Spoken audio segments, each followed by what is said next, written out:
two great wins. Very happy with this team. Last night, you saw more of the camaraderie, more of the togetherness, more of the depth. Happy for each other, happy for the backups, happy for the youngsters. And, I said 10-plus wins coming into the season. I think if we get that Michigan game, we're going to be a 12-0 team. I see us easily being a 12-0 team. I think the key for that is going to be an offensive line. Getting out that run game. I don't think any of us are really used to, at least in the past 3 years, we're used to these big, chunk plays down the field, 40, 50-yard passes and whatnot. We got to run the ball, man. I tweeted out something this morning, first series of the game last night after the penalty. Elijah Page getting out there on a pool, and he's ended up 30 yards downfield. If we continue to do that, get pushed from the offensive line, and really establish the run game, Michigan is not going to be able to hang with us at all. Lastly, I will be in Ann Arbor. There's rumors of a yellow and a blue stripe in the stadium, but the attire for me is all black because it's going to be a funeral. Fight on. Fight on, Preston. Preston's coming in with that heat, man. He's already feeling the Trojan victory in 2 weeks. Matt, what are your initial thoughts on Preston? What Preston has shared with us?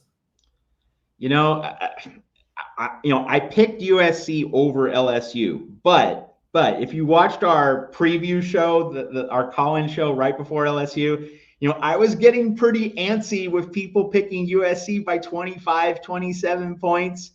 And there's something about, the sports gods and the football gods. I like kind of doing the Lou Holtz thing, playing possum, or at least, being cautious. And, hey, if some people want to just be bold and put it out there like Preston did, that's fine. It's just not how I roll. And I'm seeing some people in the chat, smart people in the chat, saying, hey, we should be able to put 30 points on Michigan the way Texas did. You know what? My outlook is if Michigan scores 12, just as long as we score 13, I will be a very happy bunny coming out of that game. Really, just get the win. Let's not say 12-0, we're gonna win the national title. It's possible. And I will say, okay, just to be we tell it like it is, good or bad. Right now, USC and Ohio State are the two best teams in the Big Ten in terms of how they look, in terms of what they've done right now. But it's just 2 weeks in. Teams are still settling into their schemes, their systems.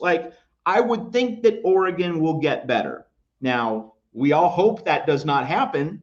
And there are reasons for concern up in Eugene with that offensive line and Dylan Gabriel. They're not in sync. Hopefully that will continue.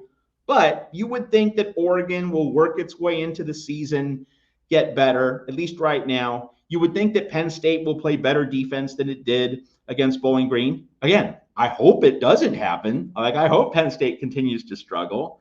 And I hope that, Michigan's defensive line continues to not play great because Texas's offensive line manhandled Michigan. So there are lots of reasons for optimism. So I'm not going to ignore or deny that. But I'm not the type to say, USC is just going to walk into the big house and clobber them. I will take the ugliest 1-point win you've ever seen if that means a W for the Trojans. Given the significance of this game and the potential attached to this game. So that's kind of the way I'm emotionally, mentally processing this game. But I do realize the potential is there for something special. I'm certainly not going to ignore that right now. Yeah, I watching the way, and by the way, you hope that Oregon plays better. I don't hope that Oregon plays better. I'm glad they're playing the way they are.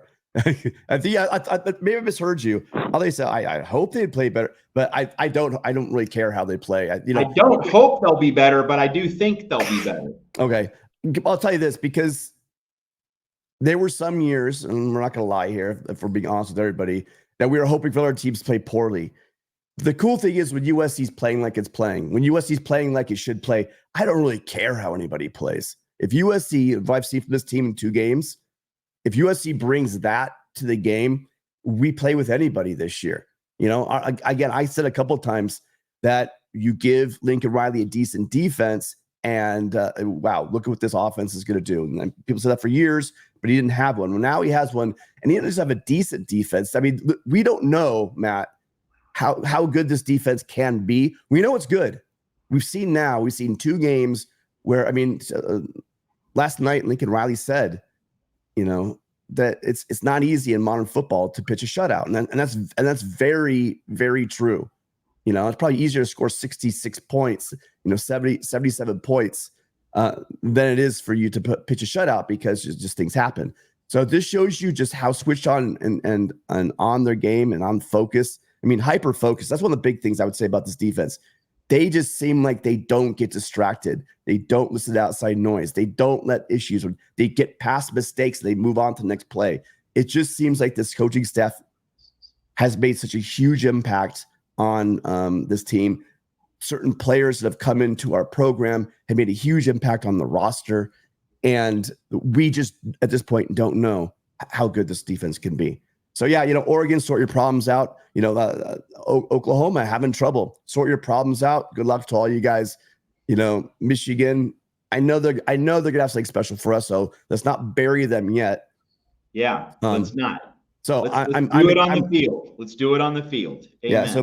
So Preston, I am excited for this defense. Like the first caller said, I really wasn't allowed to talk about how excited and the whys, but you guys are beginning to see the why and that depth, the depth that everyone was worried about on our team. We're pretty deep at most positions. We are the positions that was harped on. I still wouldn't want to see where we go if we go to our third string or even second string. But again, the way they're playing right now, with immediate backups at most positions, it looks like we're in for a great season. We got you still, Preston? Yeah, man. Those are all great points. I just want to let you guys know, man. Hey, I believe in the football gods. The football guys know we were done wrong. They know we were done wrong, and they know we're due for one. And the football guys love USC, man. So that's all I gotta say. We're gonna be all right. And I'm standing on business on my 10+ wins. You guys have a good day. Fight on. 2. Thank you. Great call. Thank you, Preston. Fight on. Yeah, well, that's true. I mean, they've smiled on USC 11 times, and it's not like they're going to stop.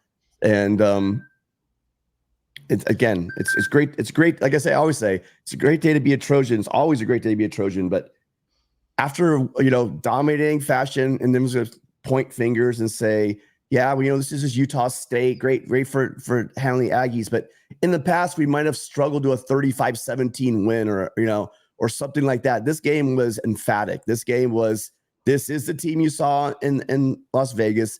This wasn't some fluke that happened in Las Vegas.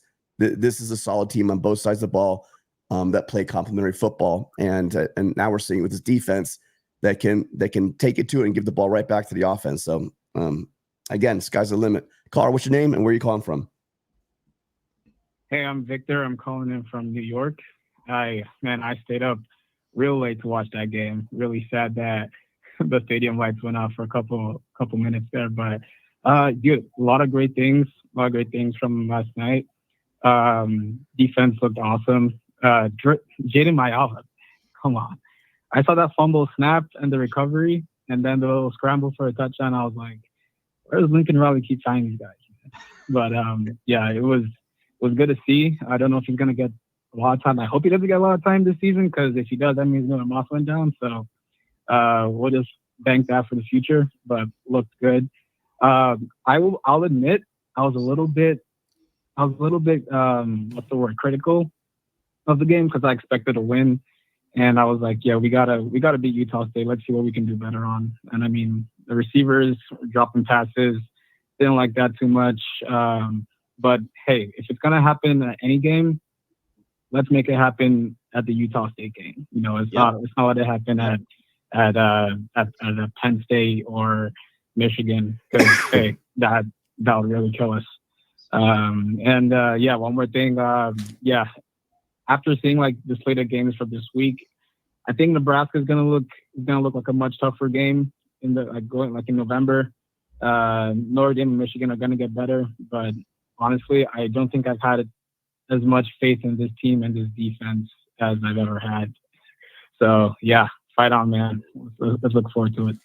Yeah, a lot of people appear, Victor, that they agree with you regarding that Nebraska team. I'll be honest with you, I have not seen that game. I didn't see the game yet, Matt. But I will tell you, a lot of teams, I didn't even talk about, maybe Matt did, talking about Notre Dame, talking about Penn State.